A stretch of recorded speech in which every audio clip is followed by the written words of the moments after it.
Welcome back to ನಮ್ಮದೊಂದು ಹೊಸ ವಿಡಿಯೋಕ.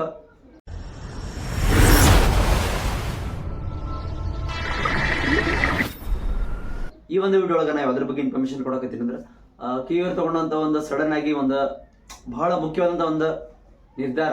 ಅದೇನಂದ್ರೆ ನಿನ್ನೆ ಒಂದು ರಿಸಲ್ಟ್ ಬಂದ್ಮೇಲೆ ಇನ್ನೊಂದು ಚಾಯ್ಸ್ ಸೆಲೆಕ್ಟ್ ಮಾಡ್ಬೇಕು. ಮೊದಲೇನು ಹೇಳಿದ್ರೆ ಚಾಯ್ಸ್ 1 ಮತ್ತು ಚಾಯ್ಸ್ 4 ಅಷ್ಟೇ ಕೊಡ್ತೇವೆ. ಅಂದ್ರೆ ಸೀದಾ ಅಡ್ಮಿಷನ್ ಮಾಡ್ಕೋಬೇಕು, ಅಡ್ಮಿಷನ್ ಮಾಡಿ ಮುಂದಿನ ಪ್ರೊಸೀಜರಿಗೆ ಹೋಗ್ಬೇಕು. ಇಲ್ಲ ನಂಗೆ ಅಡ್ಮಿಷನ್ ಬೇಡ, ನಾ ಸೀದಾ ಎಕ್ಸಿಟ್ ಆಗಕತ್ತೀನಿ ಅಂತ ಹೇಳಿ ಒಂದು ಡಿಸಿಷನ್ ತಗೊಂಡಿದ್ರು. ಬಟ್ ಏನೋ ಕೆಲವೊಂದಿಷ್ಟು ಕಾರಣಗಳಿಂದಾಗಿ ಸೊ ಅದನ್ನ ಕೈ ಬಿಟ್ಟು ಚಾಯ್ಸ್ 1, ಚಾಯ್ಸ್ 2, ಚಾಯ್ಸ್ 3, ಚಾಯ್ಸ್ 4 ಈ ತರ ಎಲ್ಲವನ್ನ ಪ್ರತಿ ವರ್ಷ ಮಾಡುವಂತೆಯೂ ಸಹ ಈ ವರ್ಷವೂ ಒಂದು ಮಾಡ್ಬೇಕಂತ ಹೇಳಿ ಕೆಲವೊಂದು ಡಿಸಿಷನ್ಗೆ ಏನ್ ಬಂದ್ರಲ್ಲ ತುಂಬಾನೇ ವಿದ್ಯಾರ್ಥಿಗಳಿಗೆ ಸಿಹಿ ಸುದ್ದಿ. ಯಾಕಂದ್ರ ಇನ್ನೂ ಚೆನ್ನಾಗಿರೋ ಕಾಲೇಜ್ ಸಿಗ್ತೈತಿ, ನಾ ಯಾಕೆ ಇಲ್ಲಿ ಹೋಗ್ಬೇಕು, ನಾ ಅಡ್ಮಿಷನ್ ತಗೊಂಡೆ ಮುಂದೆ ಸಿಗ್ಲಿಲ್ಲ ಅಂದ್ರೆ ಹೆಂಗ್ ಮಾಡ್ಲಿ ಅಂತ ಹೇಳಕ್ಕೆ ಬಹಳ ಜನ ವಿದ್ಯಾರ್ಥಿಗಳು ಗೊಂದಲಕ್ಕೊಳಗಾಗಿದ್ರು. ಆ ರೀತಿ ಯಾವುದೇ ಒಂದು ಆಗಕ್ಕೆ ಹೋಗ್ಬಾರ್ದು ಅಂತ ಹೇಳಿ ಒಂದು ಕೆಯವರು ಡಿಸಿಷನ್ ತಗೊಂಡಾರ. ಸೊ ಇವಾಗ ಮುಂದಿನ ಪ್ರೊಸೀಜರ್ ಏನು ಅಂದ್ರೆ ಮೊದ್ಲು ಹೆಂಗಿತ್ತು ಅಂತ ಹೇಳಿ ಇವಾಗ ನಮ್ಗೊಂದು ಅಂದ್ರೆ ಕಾಲೇಜ್ ಸಿಕ್ಕೈತಿ. ಫಸ್ಟ್ ರೌಂಡ್ ನಮ್ಗೊಂದು ಕಾಲೇಜ್ ಸಿಕ್ಕೈತಿ. ಸೆಕೆಂಡ್ ರೌಂಡಿಗೆ ಬಂದಾಗ ನಾವು ಚಾಯ್ಸ್ 2 ಕೊಟ್ಟಿದ್ವಿ. ಇವಾಗ ನಾವು ಥರ್ಡ್ ರೌಂಡ್ ಹೋಗ್ಬೇಕು ಅಂದ್ರೆ ಸೆಕೆಂಡ್ ಎಕ್ಸ್ಟೆಂಡೆಡ್ ರೌಂಡಿಗೆ ಹೋಗ್ಬೇಕು. ನಾವ್ ಏನ್ ಮಾಡ್ಬೇಕು ಅಂತ ಹೇಳಿ ಬಹಳ ವಿದ್ಯಾರ್ಥಿಗಳು ಕೇಳಾಕತ್ತಿರು. ನಿಮ್ಗೆ ಇಷ್ಟವಾಗಿರ್ತಕ್ಕಂಥ ಕಾಲೇಜ್ ಸಿಕ್ಕಿದ್ರ ನೀವೇನಪ್ಪ ಅಂತಂದ್ರೆ ಚಾಯ್ಸ್ 1 ಕೊಟ್ಟು ಮುಂದೆ ನಿಮ್ಗೆ ಕನ್ಫರ್ಮೇಶನ್ ಸ್ಲಿಪ್ ಬರ್ತದ. ಸ್ಲಿಪ್ ಬಂದ್ಮೇಲೆ ಕೆಯವ್ರು ಒಂದು ಪೇಮೆಂಟ್ ಮಾಡೋದೊಂದು ಡಾಕ್ಯುಮೆಂಟ್ ಕೊಡ್ತಾರ. ಆ ಒಂದು ನಂಬರಿಗೆ ನೀವು ಕೆಗೆ ನೀವು ಡಾಕ್ಯುಮೆಂಟಿಗೆ ನೀವು ಅಮೌಂಟ್ ಪೇ ಮಾಡಿದ್ರೆ ನಿಮಗೆ ಮುಂದೆ ಅಡ್ಮಿಷನ್ ತಗೋಬೇಕು. ಇಂಥ ಡೇಟ್ ಕೊಡ್ತಾರ. ಸೊ ನೀವು ಅದನ್ನ ಡೇಟಿಗೆ ಹೋಗಿ ನಿಮ್ಮ ಒಂದು ಡಾಕ್ಯುಮೆಂಟ್ ಎಲ್ಲ ತಗೊಂಡೋಗಿ ನೀವು ಅಡ್ಮಿಷನ್ ಮಾಡ್ಕೋಬೇಕು. ಇದು ಚಾಯ್ಸ್ 1 ಆಯ್ತು. ಇನ್ನ ಚಾಯ್ಸ್ 2 ಬಂದ್ರೆ ಚಾಯ್ಸ್ 2 ಏನ್ ಹೇಳುತ್ತಂದ್ರೆ ಸಿಕ್ಕಂತ ಕಾಲೇಜ್ ಇವಾಗ ಸೆಕೆಂಡ್ ರೌಂಡ್ ಒಳಗೆ ಸಿಕ್ಕಂತ ಕಾಲೇಜನ್ನ ಹೋಲ್ಡ್ ಒಳಗೆ ಇಟ್ಕೊಂಡು ಅದು ನಮ್ಮಲ್ಲೇ ಇಟ್ಕೊಂಡು ಮುಂದಿನ ರೌಂಡ್ಗೂ ಪಾರ್ಟಿಸಿಪೇಟ್ ಮಾಡ್ತೇವೆ. ಇಪ್ಪ ಏನಾದ್ರೆ ಮುಂದಿನ ರೌಂಡ್ ಒಳಗೆ ಯಾವುದೇ ಒಂದು ಸೀಟ್ ನಮಗೆ ಸಿಗ್ಲಿಲ್ಲ ಅಂದ್ರೆ ಈ ಒಂದು ಹೋಲ್ಡ್ ಒಳಗೆ ಇಟ್ಟಿರ್ತಾವಲ್ಲ ಕಾಲೇಜ್, ಈ ಕಾಲೇಜ್ ಫಿಕ್ಸ್ ಇರ್ತೈತಿ. ಮೇಲೆ ಯಾವ್ದೋ ಕಾಲೇಜ್ ಸಿಗಿಲ್ಲ ಅಂದ್ರೆ ಸೊ ನಾವು ಇದಕ್ಕೆ ಹೋಗ್ಬೇಕು. ಅಕಸ್ಮಾತ್ ಏನಾದ್ರೆ ಮೇಲೆ ಯಾವ್ದಾದ್ರು ಒಂದು ಕಾಲೇಜ್ ಅಲೌಟ್ ಆಗಿದ್ರ ನಾವು ಅದಕ್ಕೆ ಹೋಗ್ಬೇಕು. ಬೇರೆ ಯಾವುದೇ ಆಪ್ಷನ್ ಇರೋದಿಲ್ಲ. ಸೆಕೆಂಡ್ ಎಕ್ಸ್ಟೆಂಡೆಡ್ ರೌಂಡಿಗೆ ಸಿಕ್ಕಂತ ಕಾಲೇಜಿಗೆ ಕಣ್ಮುಚ್ಚಿ ಹೋಗ್ಬೇಕು. ನಮ್ಮ ಹತ್ರ ಆಪ್ಷನ್ ಇರೋದಿಲ್ಲ. ಮತ್ತೆ ಈ ಒಂದು ರೌಂಡಿಗೆ ನಾವು ಎಂಟರ್ ಆಗ್ಬೇಕು ಅಂದ್ರೆ ಅಲ್ಲಿ ಸಿಕ್ಕಂತ ಒಂದು ಕೋರ್ಸಿಗೆ ಎಷ್ಟು ಪೇ ಮಾಡ್ಬೇಕಂತ ಹೇಳಕ್ಕೆ ಅವ್ರು ಕೊಟ್ಟಿರ್ತಾರಲ್ಲ. ಇವಾಗ 1,12,000, 1,21,000 ಈ ತರ ಒಂದಿಷ್ಟು ಪೇಮೆಂಟ್ ಇದು ಇರ್ತೈತಿ. ಅದನ್ನ ಪೇ ಮಾಡ್ಲೇಬೇಕು. ಇವಾಗ ಏನಾದ್ರು ಈಗ ಇಂಜಿನಿಯರಿಂಗ್ ಕಾಲೇಜ್ ಸಿಕ್ಕೈತಿ, 1,21,000 ಪೇಮೆಂಟ್ ಐತಿ. ನಂಗೆ ನಾಳೆ ಮುಂದೆ ಹೋದ್ಮೇಲೆ ಸೆಕೆಂಡ್ ಎಕ್ಸ್ಟೆಂಡೆಡ್ ರೌಂಡಿಗೆ ಅಗ್ರಿಕಲ್ಚರ್ ಕಾಲೇಜ್ ಸಿಕ್ಕೈತಿ. ಅವಾಗ ಹೆಂಗ್ ಮಾಡೋದು ಅಂದ್ರೆ ನೀವು ಒಂದು ಏನ 30,000 40,000 ಕಾಲೇಜ್ ಸಿಗ್ತಿಲ್ಲ. ಸೊ ಅವಾಗ ಅದನ್ನ ಮೈನಸ್ ಮಾಡ್ತಾರೆ. ಅಂದ್ರೆ ಉಳಿದ 70,000 ರೂಪಾಯಿನ ನಿಮ್ಮ ಅಕೌಂಟಿಗೆ ವಾಪಸ್ ಜಮಾ ಮಾಡ್ತಾರೆ. ಅವರು ಅವ್ರ ಹತ್ರ ಇಟ್ಕೊಳ್ಳೋದಿಲ್ಲ. ಅಂದ್ರೆ ನಿಮ್ಗೆ ಯಾವ ಸೀಟ್ ಸಿಗುತ್ತೋ ಅದಕ್ಕೆ ಎಷ್ಟು ಫೀಸ್ ಇರುತ್ತೆ. ಅಕಸ್ಮಾತ್ ಏನಾದ್ರು ಕಡಿಮೆ ಬಿದ್ರೆ ಮತ್ತೆ ಪೇ ಮಾಡಬೇಕು. ಜಾಸ್ತಿ ಆದ್ರೆ ಅದು ನಿಮಗೆ ವಾಪಸ್ ರಿಟರ್ನ್ ಮಾಡ್ತಾರ. ಇದು ಚಾಯ್ಸ್ 2 ದವ್ರು ಅಂದ್ರೆ ಗೊತ್ತಾಯ್ತಲ್ಲ ಏನೇನ್ ಮಾಡ್ಬೇಕು. ಅವ್ರು ಚಾಯ್ಸ್ 2 ಸೆಲೆಕ್ಟ್ ಮಾಡ್ಕೊಂಡವ್ರು. ಇದು ರೌಂಡ್ 3 ಆಗುತ್ತೆ. ರೌಂಡ್ ಮತ್ತೆ ಚಾಯ್ಸ್ ಒಳಗೆ ಭಾಳ ಡಿಫ್ರೆನ್ಸ್ ಐತಿ. ಕನ್ಫ್ಯೂಸ್ ಆಗೋದು ಭಾಳ ವಿದ್ಯಾರ್ಥಿಗಳಿಲ್ಲೇ. ಅದನ್ನ ಕ್ಲಿಯರ್ ಆಗಿ ಅರ್ಥ ಮಾಡ್ಕೊರಿ. ಇವಾಗೇನು ಚಾಯ್ಸ್ ಕಾಲೇಜ್ ಅಂತ ನೀವು ಸೆಲೆಕ್ಟ್ ಮಾಡ್ಕೋತಿರಲ್ಲ ಚಾಯ್ಸ್ 2, ಚಾಯ್ಸ್ 1 ಅಂತ ಹೇಳಿ ಅದು ಕರೆಕ್ಟ್ ಆಗಿ ಅಂಡರ್ಸ್ಟ್ಯಾಂಡ್ ಮಾಡ್ಕೊಂಡ್ಕೆ ನೀವು ಕಾಲೇಜನ್ನ ಆಪ್ಷನ್ ಎಂಟ್ರಿ ಮಾಡ್ರಿ. ಚಾಯ್ಸಸ್ ಅನ್ನ ಸೆಲೆಕ್ಟ್ ಮಾಡ್ಕೊಳ್ಳೋದ್ರಿಂದ ಇದು ಚಾಯ್ಸ್ 2 ಆಯ್ತು. ಅಂದ್ರೆ ಕಾಲೇಜ್ ನಿಮ್ಮನ್ನ ಹೋಲ್ಡ್ ಒಳಗೆ ಇಡೋದೈತಿ. ಇದು ಹೋಲ್ಡ್ ಅಂತ ಹೇಳ್ತಾರೆ. ಇನ್ನು ನಂಗೆ ಇದೆಲ್ಲ ಬೇಡ, ನಂದು ಏನಾಗೈತಪ್ಪ ಅಂದ್ರೆ ಚಾಯ್ಸ್ 3 ತಗೋತೀನಿ. ಚಾಯ್ಸ್ 3 ತಗೊಳ್ಳೋದಂದ್ರೆ ಏನಂದ್ರೆ ಎಲ್ಲಾ ಕಾಲೇಜು ಲಿಸ್ಟು ಸೇಮ್ ಇರ್ತೈತಿ. ಬಟ್ ಚಾಯ್ಸ್ 2 ಒಳಗ ಏನಂದ್ರೆ ಕಾಲೇಜ್ ಲಿಸ್ಟ್ ಇರುವುದಿಲ್ಲ.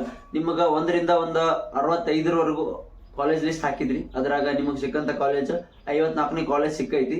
ಸೊ 54ನೇ ಕಾಲೇಜ್ ಅಂದ್ರೆ 1 ರಿಂದ 53 ನಿಮಗೆ ಕಾಲೇಜ್ ಶೋ ಆಕೈತಿ. ಎಡಿಟ್ ಮಾಡುವಾಗ 54ನೇ ಕಾಲೇಜ್ ಶೋ ಆಗೋದಿಲ್ಲ. ಅಂದ್ರೆ ಅದು ಸಿಕ್ಕೈತಿ, ಅದು ಹೋಲ್ಡ್ ನಾಗ ಇಟ್ಟಿರಿ. ಅದು ನೀವು ತೆಗಿಯಾಕೂ ಬರಂಗಿಲ್ಲ, ರಿಮೂವ್ ಮಾಡಾಕೂ ಬರಂಗಿಲ್ಲ, ಮತ್ತೆ ಅದನ್ನ ಏನು ಮಾಡಕ್ ಬರಂಗಿಲ್ಲ. 1 ರಿಂದ 53 ಕಾಲೇಜನ್ನ ಅದನ್ನ ನೀವು ಕೆಳಗ ಮೇಲೆ ಮಾಡ್ಬೋದು, ಎಡಿಟ್ ಮಾಡ್ಬೋದು. ಅದು ಬಿಟ್ಟು ಅದನ್ನ ರಿಮೂವ್ ಮಾಡ್ಬೋದು, ಆ್ಯಡ್ ಮಾಡ್ಕೊಳಕ್ ಬರಂಗಿಲ್ಲ. ಇನ್ ಮುಂದೆ ಬೇರೆ ಯಾವುದೇ ಕಾಲೇಜಸ್ನ ಆ್ಯಡ್ ಮಾಡ್ಕೊಳಕ್ ಬರಂಗಿಲ್ಲ. ಇನ್ನ ಥರ್ಡ್ ರೌಂಡಿಗೆ ಬಂದಾಗ ಅಂದ್ರೆ ಥರ್ಡ್ ಚಾಯ್ಸಿಗೆ ಬಂದಾಗ ಪ್ರತಿಯೊಂದು ಲಿಸ್ಟ್ ನೀವೇನೇನು ಎಂಟರ್ ಮಾಡಿದ್ರಲ್ಲ ಪ್ರತಿಯೊಂದು ಲಿಸ್ಟು ಸಹ ಒಂದು ಕಾಲೇಜ್ ಲಿಸ್ಟ್ ನಲ್ಲಿ ಕಾಲೇಜ್ ಎಲ್ಲ ತೋರಿಸ್ತೈತಿ. ಎಕ್ಸೆಪ್ಟ್ ನೀವು ಯಾವ ಕಾಲೇಜ್ ಅಲರ್ಟ್ ಆಗಿತ್ತಲ್ಲ, ಇವಾಗ ಒಂದು 200 ಕಾಲೇಜ್ ನೀವು ಹಾಕಿದ್ರಿ ಲಿಸ್ಟ್ ಒಳಗ, ಅದ್ರಾಗ ನಿಮ್ಗೊಂದು 65ನೇ ಕಾಲೇಜ್ ಸಿಕ್ಕೈತಿ. ಅದ್ರಾಗ 199 ಕಾಲೇಜ್, 200 ಕಾಲೇಜ್ ಒಳಗ 199 ತೋರಿಸ್ತೈತಿ. 65ನೇ ಕಾಲೇಜ್ ಒಂದು ಡಿಲೀಟ್ ಆಗಿರ್ತೈತಿ.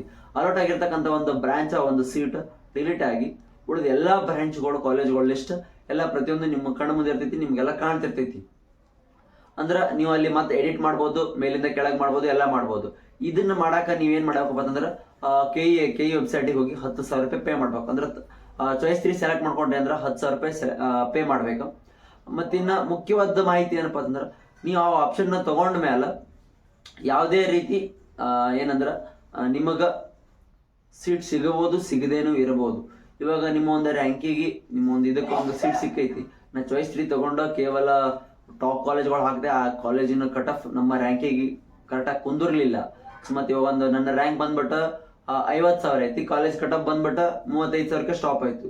ಸೊ ಅವಾಗ ನಿನ್ನ ರ್ಯಾಂಕ್ 15,000 ಏರಿ ಐತಿ. ಹಿಂಗೆ ಯಾವುದೇ ರೀತಿ ಸೀಟ್ ಸಿಗ್ಲಿಲ್ಲ ಅಂದ್ರೆ ಅದಕ್ಕೆ ಕೈಯ ಜವಾಬ್ದಾರಿ ಅಲ್ಲ ಅಂತ ಹೇಳ್ತಾರೆ ಅವರು ಕ್ಲಿಯರ್ ಆಗಿ ಮೆನ್ಷನ್ ಮಾಡ್ಯಾರ. PDF ಒಳಗೂ ಸಹ ಹಾಗೆ ಒಂದು ಕೈ ವಿಕಾಸನೊಳಗೆ ಅಪ್ಲೋಡ್ ಆದಂತ ಒಂದು ವಿಡಿಯೋದೊಳಗೂ ಅವರು ಕ್ಲಿಯರ್ ಕಟ್ ಆಗಿ ಮೆನ್ಷನ್ ಮಾಡ್ಯಾರ. ಅದನ್ನು ಸಹ ಕರೆಕ್ಟ್ ಆಗಿ ತಿಳ್ಕೋರಿ. ಯಾಕಂದ್ರೆ ಆಪ್ಷನ್ ಚಾಯ್ಸ್ 3 ತಗೊಳ್ಳೋದ್ರಿಂದ ಹಿಂಗೆಲ್ಲ ಐತಿ. ಆದಷ್ಟು ಕಾಲೇಜಸ್ನ ಅಂದ್ರೆ ನಿಮ್ ಎಲ್ಲ ಕಾಲೇಜ್ ಯಾವುದೇ ಕಾಲೇಜಸ್ನು ಡಿಲೀಟ್ ಮಾಡಕ್ ಹೋಗ್ಬೇಡ್ರಿ, ಅದ್ರ ಪ್ರಿಯಾರಿಟಿಯನ್ನ ಚೇಂಜ್ ಮಾಡ್ಕೋರಿ. ಚಾಯ್ಸ್ 3 ಇದು ಹೇಳ್ತದ ಅಂದ್ರ ಕೇವಲ ಅಂದ್ರೇನು ನೀವು 10,000 ಪೇ ಮಾಡಿದ್ರೆ ನೀವು ಥರ್ಡ್ ರೌಂಡಿಗೆ ಹೋಗ್ತೀವಿ ಅಂದ್ರೆ ಚಾಯ್ಸ್ 3 ತಗೊಳಕ ಎಲಿಜಿಬಲ್ ಇರ್ತೀರಿ. ಚಾಯ್ಸಸ್ನ ಸೆಲೆಕ್ಟ್ ಮಾಡ್ಕೊಳ್ಳೋದು ಭಾಳ ಅಂದ್ರೆ ಭಾಳ ಮುಖ್ಯ ಐತಿ. ಚಾಯ್ಸ್ ಸೆಲೆಕ್ಟ್ ಮಾಡ್ಕೊಳ್ಳಾರ್ದೆ ನಾ ಈಗ ಹೋಗ್ತಿರೆ ಲೇಟ್ ಆಗೈತಿ, ನಮ್ಮ ಮನೆ ಹಂಗಾಗೈತಿ ಹಿಂಗೈತಿ ರೀಸನ್ ಹೇಳಿದ್ರೆ ಈ ಸಲ ಯಾವುದೇ ರೀಸನ್ ಕೇಳೋದಿಲ್ಲ ಅಂತ ಹೇಳ್ತಾರೆ ಕೆಯವರು ಖಂಡಿತವಾಗಿ ಹೇಳಾರ ಮಾತನ್ನ ಕೈ ಹೋಗಿ ರಿಕ್ವೆಸ್ಟ್ ಮಾಡ್ಕೋತೀನಿ. ಹಂಗೆ ಯಾವುದೇ ರೀತಿ ಇಲ್ಲ. ಚಾಯ್ಸ್ 3 ತಗೊಂಡ್ರೆ 10,000 ಪೇ ಮಾಡ್ಬೇಕು. 10,000 ಪೇ ಮಾಡಿದಾದ್ಮೇಲೆ ನಿಮಗೆ ಮುಂದೆ ಅದು ಶೋ ಆಕೈತಿ ಕಾಲೇಜ್ಗಳು ಇಷ್ಟೆಲ್ಲ ಸಿಕ್ಕಂತ ಕಾಲೇಜ್ ಒಂದು ಡಿಲೀಟ್ ಆಕೈತಿ, ಉಳಿದ ಕಾಲೇಜ್ಗಳೆಲ್ಲ ಲಿಸ್ಟ್ ಅಲ್ಲಿ ತೋರಿಸ್ತೈತಿ. ನೀವು ಎಷ್ಟು ಕಾಲೇಜ್ ಎಂಟರ್ ಮಾಡಿದ್ರೆ ಅಷ್ಟೆಲ್ಲ ಕಾಲೇಜ್ಗಳು ಶೋ ಮಾಡ್ತೈತಿ. ಶೋ ಮಾಡ್ದಾಕ್ರೆ ಅದ್ರಾಗ ನೀವು ಹೆಚ್ಚು ಕಮ್ಮಿ ಮಾಡ್ಕೊಂಡು ನಿಮ್ಮ ರ್ಯಾಂಕಿಗೆ ಯಾವ್ಯಾವ ಕಾಲೇಜ್ಗಳು ಅದಾವೆಲ್ಲ ಕರೆಕ್ಟಾಗಿ ಸೀರಿಯಲ್ ವೈಸ್ ಸೆಟ್ ಮಾಡ್ಕೊಂಡ್ರಿ ಅಂದ್ರೆ ನಿಮ್ಗೆ ಕಾಲೇಜ್ ಅಲಾಟ್ ಆಗೋಂಥ ಒಂದು ಚಾನ್ಸಸ್ ಇರ್ತದೆ.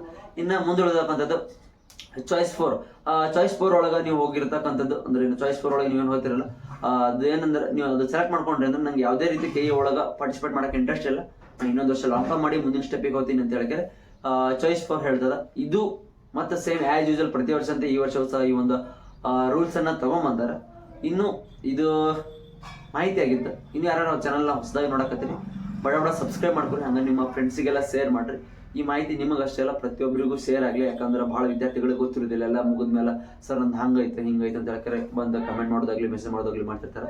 ಹಂಗೆ ನಿಮ್ಗೆ ಏನಾದರೂ ಪರ್ಸನಲಿ ಡೌಟ್ಸ್ ಇತ್ತಂದ್ರೆ ಮೇಲೆ ಕಾಣ್ತಕ್ಕಂಥ ಒಂದು Instagram ID ಫಾಲೋ ಆಗಿ ಮೆಸೇಜ್ ಮಾಡಿರಿ. ಸೊ ಡೌಟ್ ಕ್ಲಿಯರ್ ಮಾಡೋಕೆ ಇದು ಮಾಡ್ತೇನಂತ. ಇದಾಗಿತ್ತು KCET ಬಗ್ಗೆ ಒಂದು ಇನ್ಫಾರ್ಮೇಷನ್.